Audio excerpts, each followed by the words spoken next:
12월 30일 수요일 새벽입니다. 오늘은 로마서 묵상 12번째 시간으로 로마서 2장 13절부터 16절까지의 말씀을 가지고 은혜 없이는 진노를 피할 수 없다라는 제목으로 하나님 말씀을 함께 상고하도록 합니다.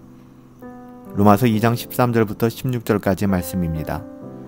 하나님 앞에서는 율법을 듣는 자가 의인이 아니요 율법을 행하는 자라야 의롭다 하심을 얻으리니 율법 없는 이방인이 본성으로 율법의 일을 행할 때에는 이 사람은 율법이 없어도 자기가 자기에게 율법이 되나니 이런 이들은 그 양심이 증거가 되어 그 생각들이 서로 혹은 고발하며 혹은 변명하여 그 마음에 새긴 율법의 행위를 나타내느니라.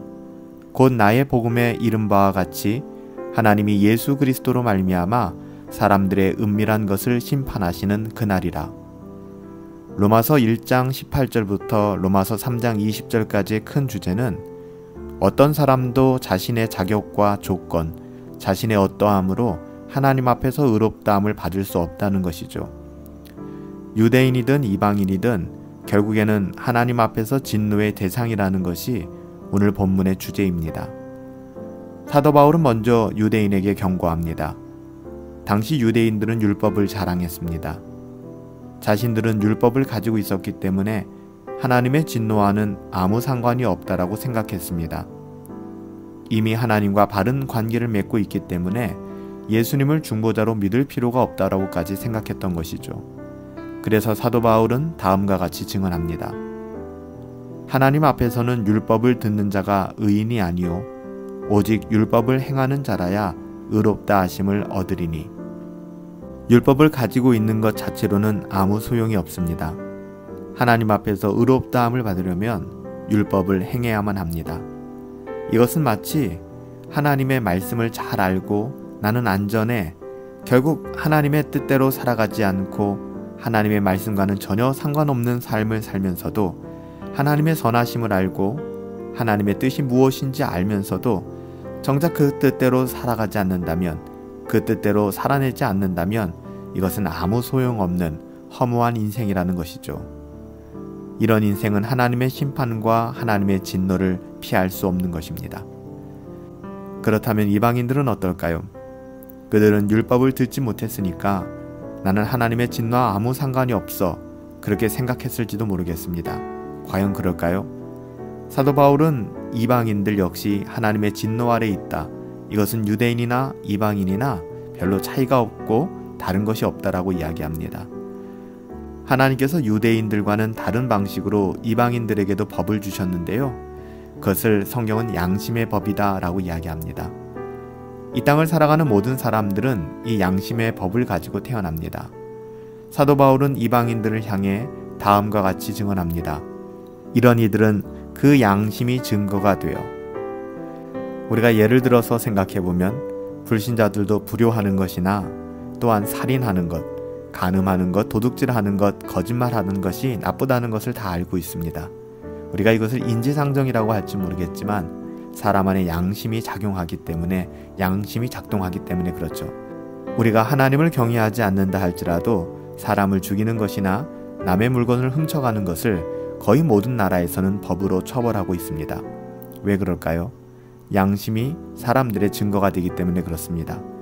하나님께서는 유대인들에게 율법을 주신 것과 마찬가지로 이방인들에게는 이런 양심을 주셨습니다. 그러므로 마지막 날에 이방인들 또한 아무 변명도 하나님 앞에 할 수 없게 될 것입니다. 하나님께서 이방인들은 양심을 근거로 심판하실 것이기 때문에 그렇습니다. 여러분 여기서 우리가 주의해야 될 점은 하나님께서 양심을 근거로 이방인들을 심판하시지만 그 양심으로 구원받을 수는 없다는 점입니다. 정말 중요한 부분이죠. 어떤 사람도 양심에 한 점 꺼리낌 없이 살아가기란 절대적으로 불가능한 일이기 때문에 그렇습니다. 인간은 타락한 죄인이며 우리 안에 죄성이 가득하기 때문에 그래요. 그래서 우리 안에 있는 양심은 전부 다 타락한 양심 아니겠습니까? 하나님은 한 분이시오. 또 하나님과 사람 사이의 중보자도 한 분이시니 곧 그리스도 예수라. 디모데전서 2장 5절에서 이렇게 증언하고 있잖아요. 양심은 심판의 기준일 뿐 구원의 도구는 될 수 없습니다. 아무도 예수님 없이는 하나님께로 갈 수 없는 것이죠. 그래서 우리는 은혜 없이는 하나님의 진노를 피할 수 없으며 은혜 없이 하나님의 진노를 피할 수 있는 사람은 아무도 없다. 유대인이나 헬라인이나 동일하다라고 오늘 성경은 우리에게 증언하고 있는 것입니다. 사랑하는 성도 여러분, 올 한 해를 우리가 정리해 가면서 하나님의 은혜 없이는 우리는 살아갈 수 없습니다. 그 은혜를 누리며 살아가게 하여 주시옵소서. 은혜 없이는 하나님의 진노를 피할 길이 없구나. 이 사실을 믿음으로 말미암아 오직 은혜의 항구에 피난하게 하시고 하나님의 은혜의 날에 거할 수 있는 복된 삶 살아가실 수 있기를 예수님의 이름으로 축복합니다. 살아계신 아버지 하나님, 하나님의 말씀을 실천하며 하나님의 말씀을 누리며 순종하며 살아갈 수 있도록 은혜를 베풀어 주시옵소서.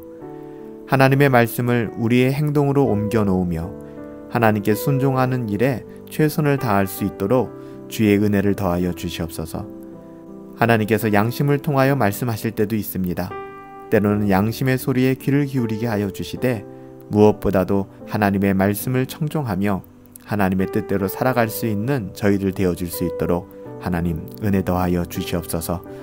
오늘 하루도 하나님께서 우리에게 허락하신 선한 양심을 따라 하나님의 거룩한 말씀을 따라 살아갈 수 있게 되기를 간절히 소원하옵고 존귀하신 예수님의 이름으로 기도하옵나이다. 아멘. 오늘 하루도 하나님께서 주신 은혜를 따라 그 선한 양심을 따라 하나님의 말씀을 준행하며 살아갈 수 있는 복된 저와 여러분들 되시기를 예수님의 이름으로 축복합니다. 승리합시다.